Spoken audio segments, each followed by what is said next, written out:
In the quiet town of Willow Creek, nestled between rolling hills and whispering pines, lived a man named Thomas Reed.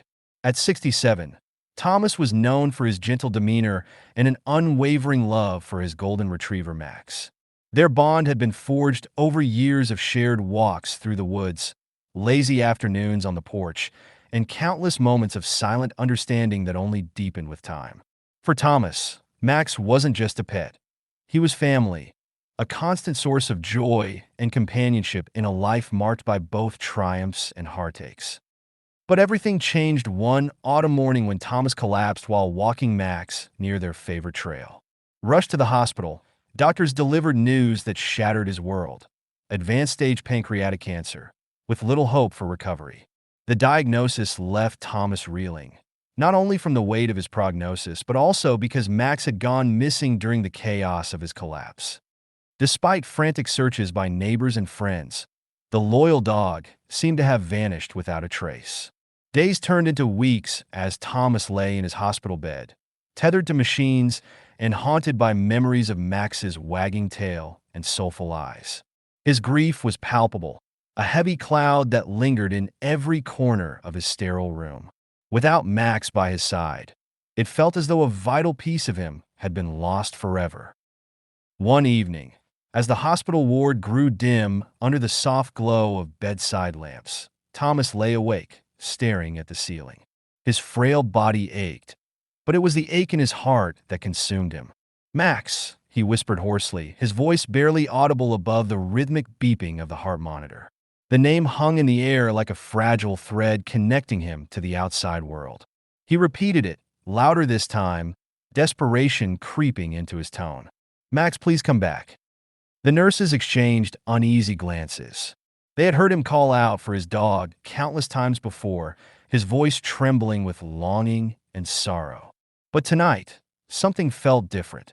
His plea carried a raw urgency, as if he were reaching out across an invisible chasm. One nurse gently approached his bedside, her hand resting on his arm. "Thomas, we've all been looking for Max," she said softly. "We'll keep trying, I promise." Her words, though kind, couldn't mask the helplessness in her eyes. Thomas closed his own, tears slipping silently down his cheeks. "He's my boy," he murmured, his voice breaking. "I need him here." The room fell silent except for the steady hum of medical equipment. It was clear to everyone present that Max wasn't just a pet to Thomas. He was a lifeline, a beacon of love and purpose in a life now overshadowed by illness. And as the minutes ticked by, the weight of his absence pressed heavily on them all. As the clock struck midnight, an eerie calm settled over the hospital corridor outside Thomas's room. Nurses exchanged hushed whispers about how quiet it had become, almost as if the building itself held its breath. Suddenly, a faint sound broke the stillness, a distant padding of paws against the tiled floor. At first, no one paid much attention, dismissing it as a stray cat or perhaps someone's forgotten service animal. But the sound grew louder, more deliberate, until it reached the threshold of Thomas's door. The attending nurse froze mid-step, her clipboard clutched tightly to her chest. She turned slowly toward the doorway, her eyes widening as a shadow appeared in the dim light. There, standing with muddy paws and a coat matted from days outdoors, was Max. His golden fur was streaked with dirt, and his once bright eyes bore the weariness of his journey, but there was no mistaking the unmistakable silhouette of Thomas's beloved companion. Max hesitated for only a moment before stepping fully into the room, his tail wagging weakly as if propelled by sheer determination. The nurse gasped, her hands flying to her mouth. "It's him," she breathed, her voice trembling. "It's Max!" The other staff members rushed to the doorway, their faces mirroring disbelief and awe. No one could explain how the dog had found his way back after weeks of being missing, or how he'd navigated the labyrinthine halls of the hospital to reach Thomas's room. But there he was, his presence undeniable, his loyalty unshakable. As Max padded closer to the bed, the monitors tracking Thomas's vitals began to beep erratically, capturing the sudden surge of emotion rippling through the room. The moment Max reached Thomas's bedside, the atmosphere transformed. The frail man stirred, his eyes fluttering open as if drawn by an invisible force. When his gaze landed on the golden retriever, a flicker of recognition ignited within him. "Max," he whispered, his voice cracking with disbelief. Slowly, painfully, Thomas raised a trembling hand, brushing it against Max's head. The dog leaned into the touch, his tail thumping softly against the linoleum floor. Tears streamed down Thomas's face as he pulled Max closer, cradling the dog's weary body against his own. "You came back," he murmured, his voice thick with emotion. "You came back to me."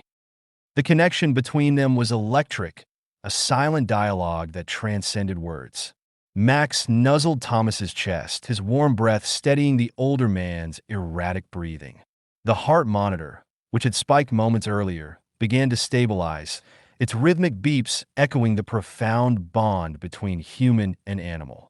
Around them, the medical staff stood frozen, their eyes glistening with unshed tears. Dr. Patel, who had overseen Thomas's care since his admission, stepped forward cautiously, her clinical demeanor softened by the scene unfolding before her. This shouldn't be possible," she whispered to a colleague, her voice tinged with wonder. Yet there was no denying what they were witnessing, a reunion so powerful it seemed to defy logic. For Thomas, the world narrowed to the feel of Max's fur beneath his fingers and the steady warmth of the dog's presence. Pain and fear melted away, replaced by a sense of peace he hadn't felt in weeks. "I thought I'd lost you," he choked out, burying his face in Max's neck. The dog whined softly, licking Thomas's cheek in response, a gesture so simple yet profoundly human in its empathy. In that moment, the sterile hospital room faded into the background, leaving only the two of them, bound together by a love that transcended time and circumstance. As the hours passed, something extraordinary began to unfold. Thomas's condition, previously deteriorating despite the best efforts of his medical team, showed signs of improvement that defied explanation. His blood pressure stabilized, his oxygen levels rose, and the persistent pain that had plagued him seemed to ease. Even more astonishing was the change in his demeanor. His eyes, once dulled by exhaustion and despair, now sparkled with renewed vitality. Dr. Patel reviewed his charts repeatedly, her brow furrowed in disbelief. "His vitals are stronger than they've been in weeks," she admitted during rounds, addressing the gathered staff. "It's as if his body has responded to something beyond our understanding." The nurses, who had witnessed the emotional reunion firsthand, nodded knowingly. "It's Max," one of them said softly. "He's given Thomas a reason to fight." Indeed, the transformation was undeniable. Thomas sat up in bed more often, his voice steadier as he spoke to Max and recounted stories of their adventures together. He even managed a few sips of water, something he hadn't done willingly in days. The staff marveled at how the dog seemed to anticipate Thomas's needs, resting his head on the bed when Thomas grew tired or nudging him gently when it was time to take medication. It was as though Max understood the gravity of the situation, offering not just comfort, but a lifeline. Dr. Patel, though trained to rely on science, couldn't ignore the evidence before her. "There's something about their bond," she confessed to a colleague. "It's not just psychological, it's physiological. His body is responding to the emotional connection." The hospital buzzed with whispers of a miracle, and while no one could fully explain it, the proof was undeniable.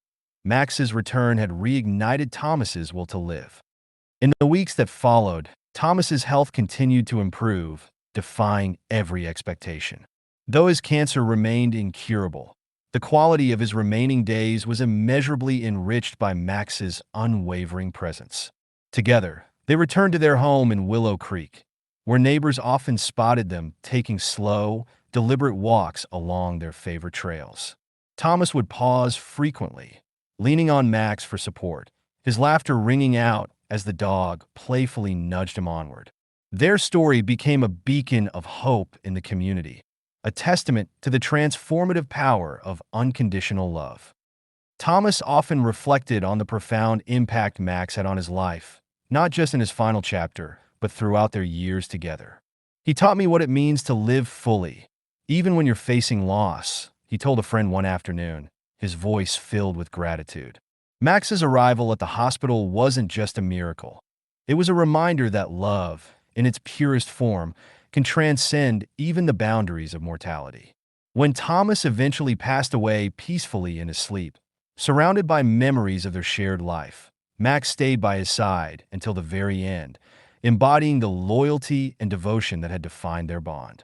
Their story lives on, inspiring others to cherish the connections that make life truly meaningful.